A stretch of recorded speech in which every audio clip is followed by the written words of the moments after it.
ایک حدیث سنا کے میں بات ختم کرتا ہوں. ایک حدیث آپ آج مجھ سے لے لیں, ساری زندگی خوبصورت ہو جائے گی. صرف ایک حدیث سناؤں گا, ایک, اور پوری زندگی میں رنگ بھر جائے گا, پوری زندگی میں رنگ بھر جائے گا. صرف ایک حدیث.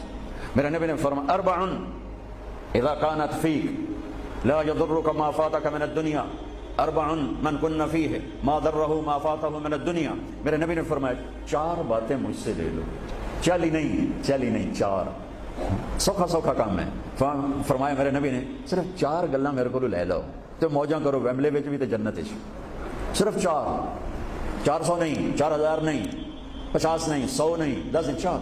کہا میری امت چار باتیں مجھ سے لے لو, موج کرو, جہاں مرضی رہو موج کرو, موج ہی موج. کہ یا رسول اللہ, ارشاد فرمائیں. آپ نے فرمایا صدق حدیث, ہمیشہ سچ بولنا, جھوٹ نہ بولنا. ساڑھے در پہلے تے کلی اڑ گئی نا, وکٹ ہو گئی, کیچ آؤٹ نہیں, وکٹ. میرے نبی نے فرمایا صدق حدیث, سچ بولنا, جھوٹ نہ بولنا. حفظ و امانت, کبھی کسی کو دھوکہ نہ دینا, کبھی کسی کے ساتھ دو نمبری نہ کرنا, ہمیشہ دیانتداری کے ساتھ چلنا, ہمیشہ دیانتداری کے ساتھ چلنا, کسی کو دھوکہ نہ دینا, کسی کے ساتھ فراڈ نہ کرنا. میرے نبی نے فرمایا ایک اور حدیث جو یہ دو صفتوں کی وضاحت کے لیے, صدق اور امانت, سچائی اور امانت داری. آپ سب ماشاءاللہ جانتے ہیں کہ ہمارے نبی کو کافروں نے جو ٹائٹل دیا وہ صادق اور امین کا دیا. اگر آپ مجھ سے سوال کریں اسلام کو دو لفظوں میں سمجھاؤ تو میرے پاس جو دو لفظ ہیں وہ علماء نے بتائے ہیں, سچائی اور امانت داری, دیانتداری. آپ مجھ سے پوچھو سارے کفر کو دو لفظوں میں بتاؤ, سارے کفر کو دو لفظوں میں, تو میرے پاس دو لفظ ہیں جو علماء نے بتائے ہیں, جھوٹ اور فراڈ, جھوٹ اور دھوکے بازی. جھوٹ اور دھوکے بازی ساری دنیا کا کفر اس میں جمع ہے, اور سچائی اور امانت داری ساری دنیا کا اسلام اس میں جمع ہے. میرے نبی نے فرمایا میرا امتی ہر گناہ کر سکتا ہے, دو کبھی نہیں کرے گا, دو کبھی نہیں کرے گا. ایک جھوٹ کبھی نہیں بولے گا, ایک دھوکہ کبھی نہیں دے گا. لیکن میں درد سے کہتا ہوں مسلمان نام ہی جھوٹے کا پڑ کے, اور فراڈیا ہی مسلمان ہے, اور جھوٹا ہی مسلمان. جو غیر مسلم ہے اسے جھوٹ سے نفرت ہے. ہم کلمہ پڑھنے والے رج کے ٹکا کے جھوٹ بولتے ہیں, ٹکا کے دھوکہ دیتے ہیں. جب موت ہے ہی نہیں, جب موت کے بعد کوئی پوچھنے والا نہیں ہے, تو میرے نبی نے فرمایا چار باتیں بتا کے جا رہا ہوں. آپ نے فرمایا میں وہی چار باتیں اپنے نبی کی بتا کے جا رہا ہوں, سچائی, امانت داری, جھوٹ نہیں بولنا, دھوکہ نہیں دینا. تیسری بات حسن و خلیقت, اپنے اخلاق اچھے رکھو, اپنے اخلاق اچھے رکھو. معاف کرنا بھی سیکھو, معافی مانگنا بھی سیکھو, درگزر کرنا بھی سیکھو, اور جھکنا بھی سیکھو. سخاوت سیکھو, محبت سیکھو, دلداری سیکھو, تواضع سیکھو, عاجزی سیکھو, خدمت سیکھو. لوگوں کے سامنے بچھنا, جھک جانا سیکھو. اکڑنے والے ٹوٹ جاتے ہیں, بچھنے والے کامیاب ہو جاتے ہیں. جس شاخ پہ پھل ہوتا ہے وہ نیچے جھک جاتے, جو شاخ خالی ہوتی ہے وہ اوپر کھڑی ہوتی.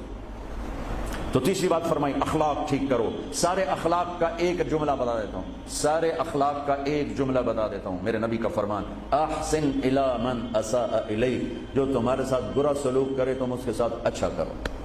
ایک جملہ.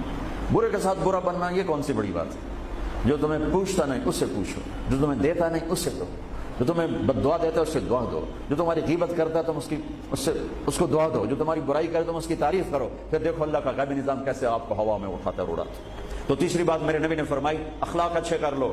چوتھی بات میرے نبی نے فرمائی, چوتھی بات, آخری بات, عفت فی طعمۃ, عفت فی طعمۃ, جہاں مرضی رہو رزق حلال کماؤ. حلال روٹی کماؤ, حرام نہ کماؤ. حلال کماؤ, حرام نہ کماؤ. کہ رزق حلال ایسی دولت ہے. میرے نبی کی مجلس میں ایک صحابی بیٹھے تھے, سعد بن معاذ. آپ کی نظر ان کے ہاتھوں پر پڑی تو وہ بڑے سخت, جیسے مزدوروں کے ہاتھ ہوتے ہیں, لوہے کی طرح. تو آپ نے ان سے پوچھا سعد یہ تیرے ہاتھوں کو کیا ہوا ہے؟ کہ یا رسول اللہ میں بچوں کے لیے روٹی کماتا ہوں اور اس کے لیے دہاڑی کرتا ہوں, مزدوری کرتا ہوں, تو اس سے میرے ہاتھ سخت ہو گئے ہیں. تو آپ مجھے دیکھو. آپ نے ان کا ہاتھ پکڑا اور ایسے بوسہ لیا سب کے سامنے, اور فرمایا بچوں کو حلال کھلاتے ہوئے, حلال حلال, شراب بیچ کے نہیں, جوا چلا کے نہیں, بچوں کو حلال کھلاتے ہوئے جو ہاتھ ایسے ہو جاتا ہے اس پر دوزخ کی آگ حرام ہو جاتی ہے. ایک حدیث بھائیو لے لو, میں لے لوں, میں بولنے والا بھی محتاج ہوں, آپ لے لیں, آپ سننے والے بھی محتاج ہیں. اللہ کی قسم دنیا بھی ہماری بن جائے گی, آخرت بھی بن جائے گی. تبلیغ کا کام ان خوبصورت صفات کو سیکھنے کی محنت ہے. آپ سب سے گزارش کرتا ہوں کہ اور زیادہ نہیں تو مہینے میں 3 دن ضرور آپ جایا کریں تبلیغ کے ساتھ. انشاءاللہ اس سے آپ کو بہت فائدہ ہوگا, بہت خوبصورت زندگی نصیب ہوگی. اور آخری بات یہ کہتا ہوں, اگر آپ کسی سے لڑے ہوئے ہیں تو اٹھ کر صلح کر لیجیے. اچھے 4 باتوں میں ایک بات ہے اچھے اخلاق، اور اچھے اخلاق والا کسی سے لڑ کے بیٹھ نہیں جاتا، اس سے راضی ہو جاتا ہے، اس کو راضی کر لیتا ہے۔ اگر آپ جہاں انسان رہتے ہیں وہاں جھگڑے بھی ہوتے ہیں، کسی سے آپ ناراض ہیں تو معافی مانگ لینا، معاف کر دینا، تو اللہ آپ کے پچھلے سارے گناہ معاف کر دے۔ اور میاں بیوی آپس میں لڑے ہوئے ہوں اور وہ آپس میں صلح کر لیں، تو یہ صلح اللہ کو اتنی پسند ہے کہ اللہ دونوں میاں بیوی کے پچھلی زندگی کے سارے گناہ معاف کر دے۔ تو بھائیو، محبت سے رہو، پیار سے رہو، اپنے نبی کی زندگی کو سیکھتے سیکھتے چلو، انشاءاللہ دنیا بھی ہماری ہے، آخرت بھی ہماری ہے۔ السلام علیکم۔